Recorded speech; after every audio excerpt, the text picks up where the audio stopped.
أعوذ بالله السميع العليم من الشيطان الرجيم.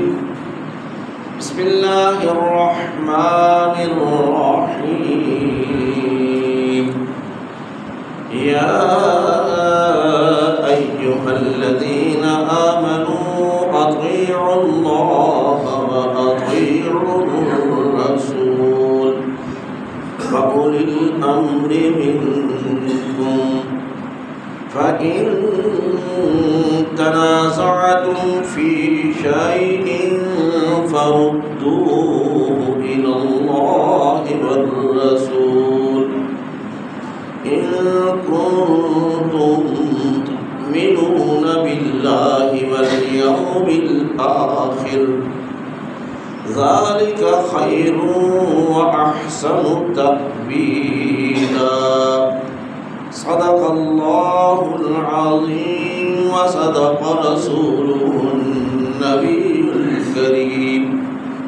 نحن على ذلك من الشاهدين وشاكرين والحمد لله رب العالمين. اما بعد، اللہ تبارک و تعالیٰ کی حمد و ثنا کے بعد آقا نامدار فخر الموجودات سید الکونین سید الثقلین ولی بطحہ امام الانبیاء سید المرسلین و خاتم النبیین حضرت محمد مصطفیٰ احمد مجتبیٰ صلی اللہ علیہ وآلہ وسلم کی ذات اقدس پر درود و سلام.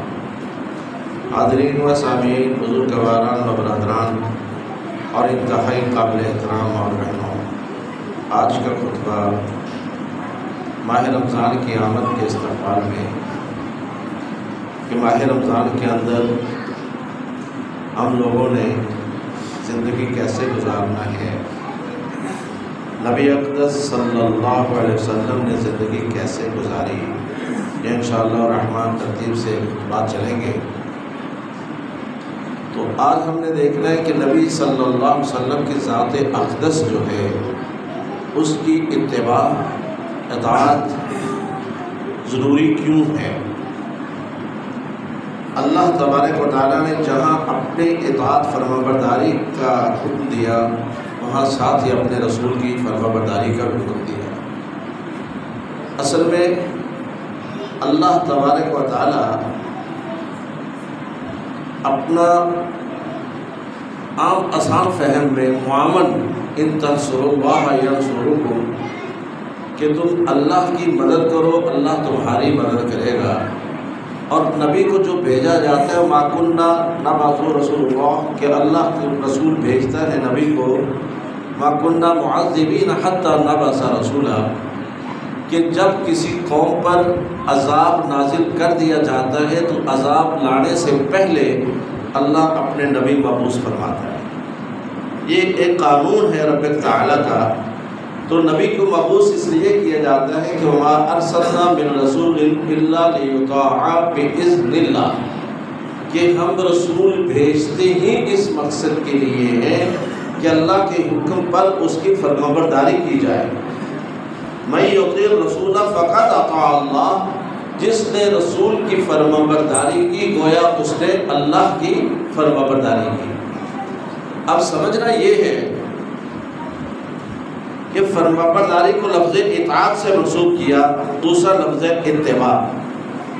قل ان کنتم تحبون اللہ فاتبعونی یحببکم اللہ ویغفر لکم ذنوبکم. اے میرے حبیب فرما دیجئے، اگر تم اللہ کے پسندیدہ بندوں میں شامل ہونا چاہتے ہو تو میری اتباع کرو.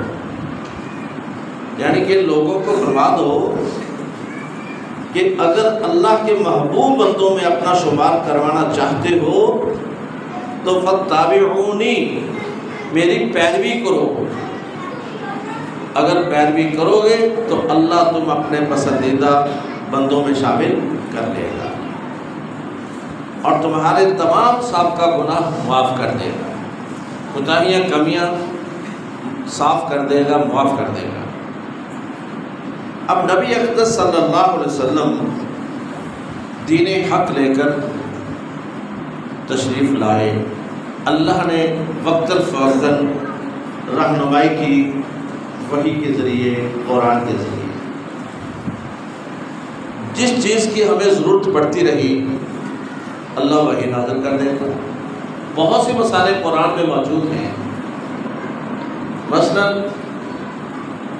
حضرت خولہ اور حضرت اوس رضی اللہ عنہما دونوں میاں بیوی کے درمیان جھگڑا ہوا،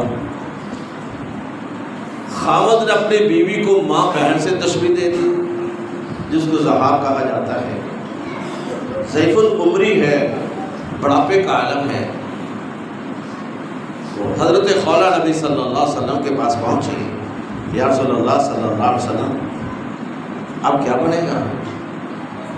اس وقت رواج یہ تھا کہ جو ماں بہن کہہ دیتا وہ طلاق واقع ہو جاتی، یعنی کہ اپنے حرمت والے رشتے سے اپنی بیوی کو تشبیہ جو بھی دیتا وہ طلاق واقع ہو جاتا۔ آپ نے فرمایا طلاق ہو گئی، کہنے لگے کوئی حل؟ آپ نے کہا کوئی حل نہیں۔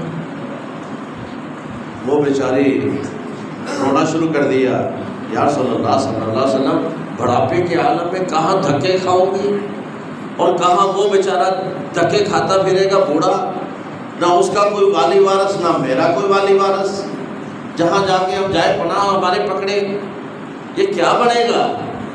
آسمان کی طرف نگاہیں اٹھیں تو اللہ تبارک و تعالیٰ نے وحی نازل فرما دی، قد سمع اللہ قول التی تجادلک فی زوجہا وتشتکی الی اللہ۔ یا میرے حبیب، اللہ نے اس عورت کی بھی بات سن لی ہے جو تیرے ساتھ اس معاملے میں جھگڑا کر رہی تھی، کیسا معاملہ ہونا چاہیے، تو جاؤ اس خولہ کو کہہ دو کہ غلام آزاد کر۔ یا رسول اللہ صلی اللہ علیہ وسلم غلام؟ ہم تو خود غلام لوگ ہیں، غلام کہاں سے لائیں؟ یہ تو عمرا کا کام ہے، چلو 60 کھانے کے 60 مسکینوں کا کھانا، ہم تو خود مسکین ہیں، کیسے؟ چلو 60 روزے رکھ لو۔ یا رسول اللہ بوڑھے بڑھاپے کے عالم میں فرضی روزے مشکل سے رکھتے ہیں، اور یہ 60 روزے 2 مہینوں کے روزے، یہ کیسے ہو سکتا ہے؟ رب تعالیٰ بھی اپنے جو مخلص لوگ ہوتے ہیں ان کی رہنمائی کر کے آسانیاں پیدا کرتا ہے۔ اللہ نے فرمایا کہ میرے حبیب اس کو کہہ دو صدقہ کر دو کھجوریں۔ تو ایک صحابی کہنے لگا، یا رسول اللہ یہ 1 وسق کھجوریں 20 کلو کھجوریں میرے پاس موجود ہیں، میں ان کو وقف کرتا ہوں، یہ صدقہ کر دیں۔ یا رسول اللہ صلی اللہ علیہ وسلم ہم تو خود بڑے بھوکے ہیں، یہ خود کھائیں یا صدقہ کریں؟ نبی صلی اللہ علیہ وسلم یہ خود ہی کھا لیں، جو تمہاری صلاح ہوگی۔ یہ ہے وہ قد سمع اللہ قول التی تجادلک فی زوجہا وتشتکی الی اللہ، کہ آسمان والا ہر ایک کی سنتا ہے، یہ آنے والا مہینہ سنتا ہر سال ہے، لیکن آنے والے مہینے میں رب تعالیٰ نے فرمایا کہ میں نے رحمت کے دروازے کھول دیے ہیں سب کے لیے۔ بڑے بڑے پاپی گناہ گار بھی اگر میری رحمت کی امید پہ خلوص نیت سے مجھے پکاریں گے تو میں ان کی پکار کا جواب دوں گا، اور اللہ دیتا ہے جواب۔ تو نبی صلی اللہ علیہ وسلم کی فرمانبرداری اطاعت ہم کیوں کرتے ہیں، میں واقعات سے ثابت کروں گا۔ نبی اقدس صلی اللہ علیہ وسلم نے صحابہ کی فوج تیار کی، آغاز میں 313 آپ لوگوں نے پڑھا، پھر 400 ہو گیا، پھر 500، اس طرح تعداد بڑھتی چلی گئی۔ آخر کار 1.5 لاکھ صحابہ کی تعداد وہ جو میدان میں پہنچ پائی، میدان عرفات میں جو پہنچ پائی تعداد 1.5 لاکھ صحابہ تقریباً۔ چند صحابہ مٹھی بھر لے گئے میدان احد میں، تعینات فرمائی فوج نے۔ آپ صلی اللہ علیہ وسلم ماہر جنگجو بھی تھے، علاقے کا طاہرانہ نظارہ کیا تو دیکھا کہ ایک دھانا پہاڑی خالی ہے۔ آپ نے اندازہ لگایا کہ کہیں ایسا نہ ہو کہ یہ دھانا اگر خالی چھوڑا تو دشمن پیچھے سے حملہ کر دے، تو کیوں نہ ہو کہ اس دھانے میں تعینات کر دیا جائے۔ آپ صلی اللہ علیہ وسلم نے 50 تیر انداز اس دھانے میں بٹھا لیے، حضرت عبداللہ بن جبیر رضی اللہ تعالیٰ عنہ کو ان کا امیر مقرر کر دیا اور حکم یہ دیا کہ ہر صورت میں شکست ہو یا کامیابی جیت ہو تم لوگوں نے یہ جگہ نہیں چھوڑنا. یہ حکم ہو گیا، آرڈر دیا اور صحابہ چلے گئے. جنگ شروع ہوئی، ابتدائی فتح حاصل ہو گئی، دشمن میدان سے بھاگ نکلا. دشمن کی سپہ سالاری خالد بن ولید رضی اللہ تعالی عنہ جو اس وقت ایمان نہیں لائے تھے وہ کر رہے تھے میدان احد میں. کیونکہ تمام سردار تو مسلمانوں نے میدان بدر میں ہی قلعہ کما کر دیے تھے، 70 سردار، تو لہذا نئے سردار نیچے سے آنے تھے. تو نیچے سے آنے والے نئے سرداروں میں خالد بن ولید رضی اللہ تعالیٰ عنہ بھی شامل. میدان احد میں دشمن کا لشکر، مکی لشکر لے کر وہ تشریف لائے. جب میدان سے سرنڈر کر کے بھاگ نکلے، اپنا سامان بھی چھوڑ گئے، تو ان 50 تیر اندازوں کے درمیان اختلاف برپا ہوا. قابل غور، قابل توجہ بات ہے. 50 تیر اندازوں کے درمیان اختلاف پیدا ہوا. کس بات پہ؟ 42 افراد کہنے لگے کہ اب ہمیں چلے جانا چاہیے، یہ دانا چھوڑ دینا چاہیے، کیونکہ ہمیں فتح حاصل ہو گئی ہے، دشمن میدان چھوڑ کر بھاگ نکلا ہے، جا چکا ہے، اب کوئی خطرہ نہیں، لہذا میدان چھوڑ دینا چاہیے. لیکن 8 افراد نے، جن میں عبداللہ بن جبیر امیر قافلہ تھے، انہوں نے حکم دیا کہ نہیں، یہ جگہ نہیں چھوڑنا چاہیے جب تک حکم ثانی نہ آ جائے. جب تک حکم ثانی نہ آ جائے یہ جگہ ہمیں چھوڑنا نہیں چاہیے. 42 افراد نے جگہ چھوڑ دی. وہ میدان میں پہنچ گئے مال غنیمت حاصل کرنے کے لیے. مال غنیمت اکٹھا کر رہے ہیں تو خالد بن ولید رضی اللہ تعالیٰ عنہ نے، مورخین نے لکھا ہے، سیرہ نگاروں نے، کہ دور سے میدان کا پھر انہوں نے جائزہ لیا، طائرانہ جائزہ لیا، اور سمجھ گیا کہ وہ دھانا خالی ہے، صرف 8 افراد ہیں وہاں پہ. 16 کلومیٹر کا فاصلہ پہاڑ کا سراؤنڈنگ گھیراؤ، وہ چکر لگایا اور دھانے والے 8 صحابہ کو شہید کر دیا اور حملہ آور ہو گیا. جب حملہ آور ہوئے تو پھر 70 صحابہ شہید ہوئے. نبی اقدس صلی اللہ علیہ وسلم کے صرف ایک گھرانے کے اندر 2 شہادتیں ہوئیں. نبی کے اپنے گھرانے میں 2 شہادتیں ہوئیں. ایک شہادت نبی صلی اللہ علیہ وسلم کے حقیقی سگے چچا حضرت امیر حمزہ رضی اللہ تعالی عنہ، اور دوسری شہادت نبی اقدس صلی اللہ علیہ وسلم کے برادر نسبتی حضرت ام المومنین حضرت زینب بنت جاش کے سگے حقیقی بھائی عبداللہ بن جاش رضی اللہ تعالیٰ عنہ کی شہادت ہوئی. یہ دونوں کی شہادتیں ہوئی نبی کے اپنے گھرانے کے اندر. اور صرف یہیں پہ نہیں، نبی صلی اللہ علیہ وسلم کے دندان مبارک بھی شہید ہوئے. چوٹیں لگی، سر پھٹا، خون بہا. کیوں؟ اس لیے ہماری حرکتوں سے. کیوں؟ ہم مسلمانوں کی حرکتوں سے. اگر فرمان رسول پر اختلاف برپا نہ ہوتا تو کیا اتنا بڑا نقصان ہونا تھا؟ سوچنے والی بات ہے. آج بھی ہم انہی حرکتوں پہ قائم ہیں. اتنا بڑا نقصان دیکھنے کے باوجود، اتنا بڑا نقصان اٹھانے کے باوجود کہ نبی صلی اللہ علیہ وسلم کو اتنا دکھ پہنچایا ہماری حرکتوں نے، اور آج بھی انہیں حرکتوں پہ ہم ڈٹے ہوئے ہیں کہ ہر فرمان رسول پر اختلاف برپا کر لیتے ہیں. اب رمضان آ رہا ہے، دیکھ لینا، کوئی مولوی کوئی فتویٰ دے گا کسی بارے میں، کوئی کچھ کہے گا، کوئی کچھ کہے گا. کوئی کرے گا مسواک کے بغیر مسواک کرنے سے روزہ ٹوٹ جاتا ہے، کوئی کہے گا نہیں نیم کی مسواک کرنے سے روزہ ٹوٹ جاتا ہے، کوئی کہتے نہیں ذائقہ دار سے روزہ ٹوٹتا ہے، کوئی کچھ کہے گا، کوئی کچھ کہے گا، رنگ رنگ کی بولیاں آئیں گی اور آپ لوگ سنیں گے اور دیکھیں گے، اور دین کو مذاق کا نشانہ بنایا جاتا ہے کہ مسئلہ ایک ہے، بات ایک ہے، لیکن بولیاں کئی ہوں گی، کئی رنگوں میں پیش کی جائیں گی، تو پھر اختلاف وبا ہوگا۔ اور یہ اختلاف کا نقصان کیا؟ اتنا بڑا نقصان کہ نبی صلی اللہ علیہ وسلم کا خون بہا، دندان مبارک شہید ہوئے، 2 شہادتیں نبی کے گھرانے پہ آئی، صرف معمولی اختلاف سے، کہ امیر کہتا ہے کہ فرمان رسول ہے کہ یہ جگہ نہیں چھوڑنا دونوں صورتوں میں، تو لہذا نہیں چھوڑنی چاہیے۔ انہوں نے کہا کوئی حرج نہیں، فتح حاصل ہو گئی، چھوڑ دینی چاہیے۔ عقل کے گھوڑے دوڑائے فرمان رسول پر تو نقصان اٹھانا پڑا، عقل کے گھوڑے دوڑائے فرمان رسول پر تو نقصان اٹھانا پڑا۔ ہم تیمم کرتے ہیں، تیمم کرتے ہیں، پانی نہ ملے تو، یا سردیوں میں بیمار بندہ تیمم کرتا ہے تو تیمم مٹی سے ہوتا ہے، کیا مٹی سے پاکیزگی ملتی ہے؟ قطعاً نہیں، صرف فرمان کو پورا کر لیتے ہیں تو اللہ نیت کو بھاگ لگاتا ہے، اللہ نیت کو بھاگ لگاتا ہے۔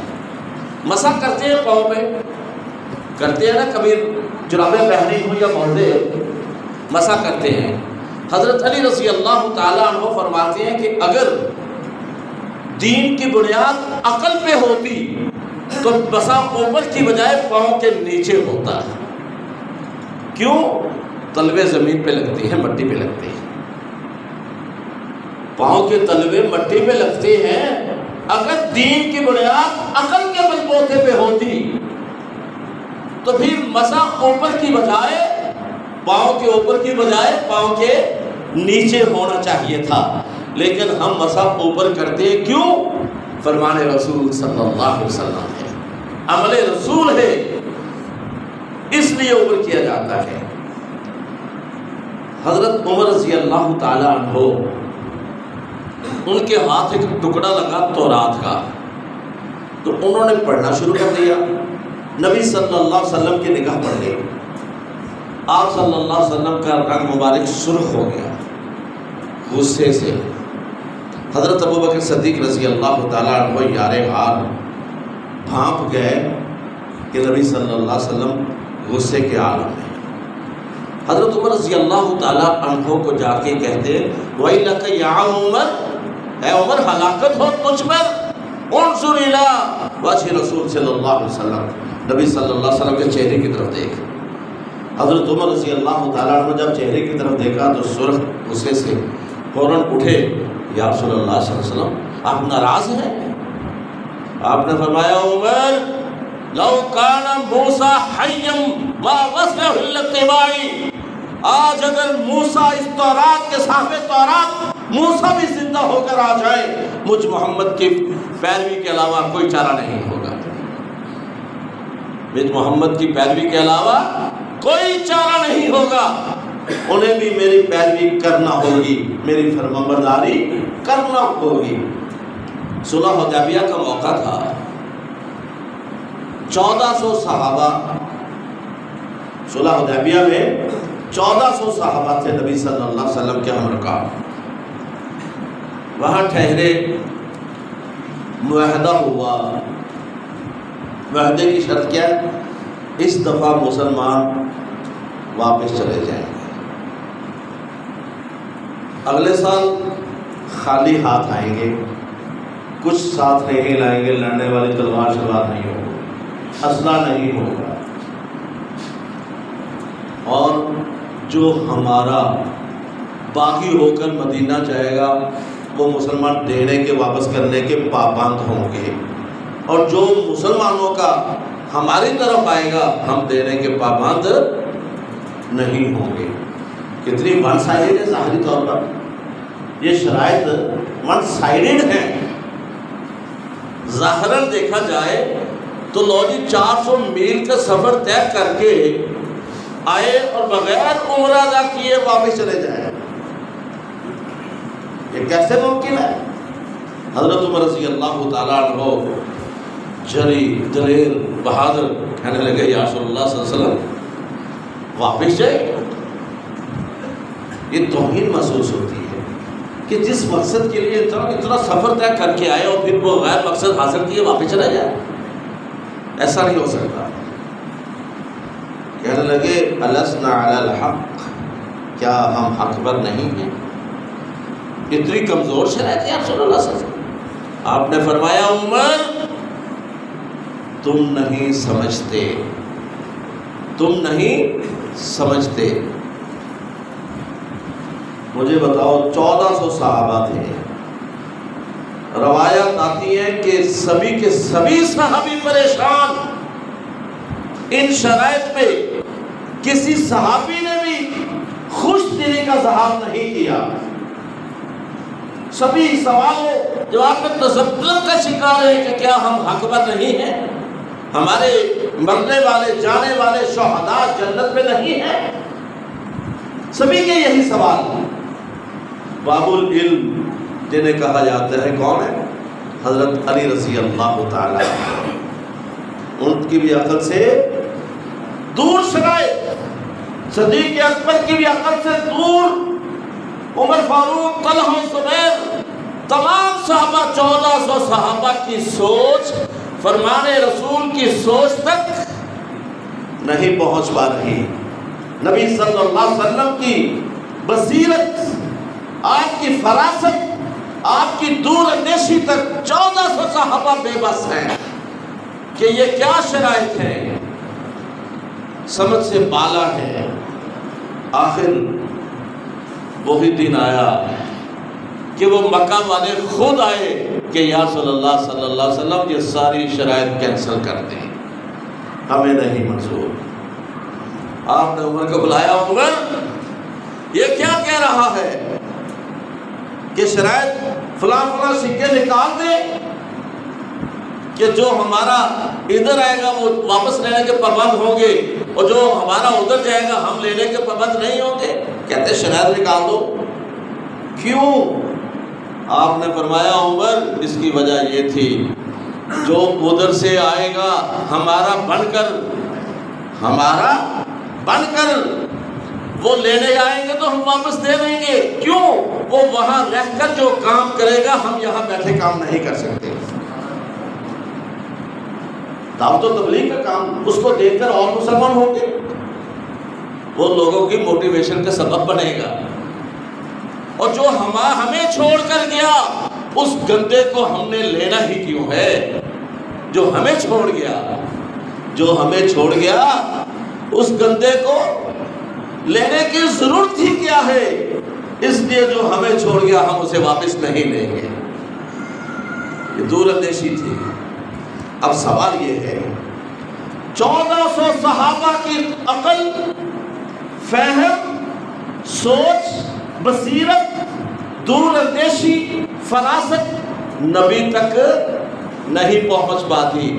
تو مجھے بتائیں جو صحابہ کی صحبت میں بیٹھتے ہیں ان کی فراست، ان کی بصیرت، ان کی سوچ نبی کی سوچ فراست تک نہیں پہنچتی، تو بعد میں آنے والے جنہوں نے نبی کی زیارت ہی نہیں کی ان کی فراست کیسے پہنچ سکتی ہے؟ تو میں اطاعت رسول کیوں نہ کروں؟ مجھے کیا ضرورت ہے کسی اور کی اطاعت کرنے کی؟ مجھے کیا ضرورت ہے کسی اور کے پیچھے لگنے کی؟ تو سچ بتاؤ 1400 صحابہ اتنے فہیم، وطین، پڑھے لکھے، باب العلم جیسی ساتھ رکھنے والے، بڑے بڑے مقامات رکھنے والے صحابہ کا علم نبی کے علم تک نہیں پہنچ پایا، نبی کی فراست تک نہیں پہنچ پایا. بعد میں آنے والے ائمہ اربعہ کی فراست وہاں تک کیسے پہنچ سکتی ہے؟ امام مالک وہاں تک کیسے پہنچ سکتے ہیں؟ امام ابو حنیفہ کی سوچ نبی کی سوچ تک کیسے پہنچ سکتی ہے؟ امام شافعی، امام احمد بن حنبل کی سوچ، ان کی فراست نبی کی سوچ اور فراست تک کیسے پہنچ سکتی ہے؟ تو پھر ہم نبی کی فرمانبرداری اور فرمودات کو چھوڑ کر ان ائمہ کے پیچھے کیوں لگے ہوئے ہیں؟ اور پھر مولوی یہ کہتا ہے سب برحق ہیں، سب برحق ہیں. ایک مولوی نے کہا یہ ایک ہی دریا سے نکلنے والی چاروں نہریں ہیں. میں کہتا ہوں ایک ہی دریا سے نکلنے والی اگر یہ چاروں نہریں ہیں تو پھر چاروں نہروں کا پانی کا ذائقہ مختلف کیوں ہے؟ ایک جیسا ذائقہ کیوں نہیں؟ ایک جیسا رنگ کیوں نہیں؟ یہ چار رنگوں میں ایک دریا سے نکلنے والی چاروں رنگ نہریں چار رنگوں میں کیوں ہیں؟ ان کا ذائقہ ایک جیسا کیوں نہیں؟ مختلف کیوں ہے؟ رنگ مختلف کیوں ہے؟ انداز مختلف کیوں ہے؟ بہنے کا طریقہ مختلف کیوں ہے؟ اللہ تبارک و تعالیٰ سے دعا ہے کہ اللہ ہمیں حقائق سمجھنے کی اور محمد رسول اللہ صلی اللہ علیہ وسلم سے وفا کرنے کی توفیق عطا فرمائے کہ محمد سے وفا تو نے تو ہم تیرے ہیں، یہ جہاں چیز ہے کیا لوح و قلم تیرے ہیں۔ وآخر دعوانا الحمدللہ رب العالمین۔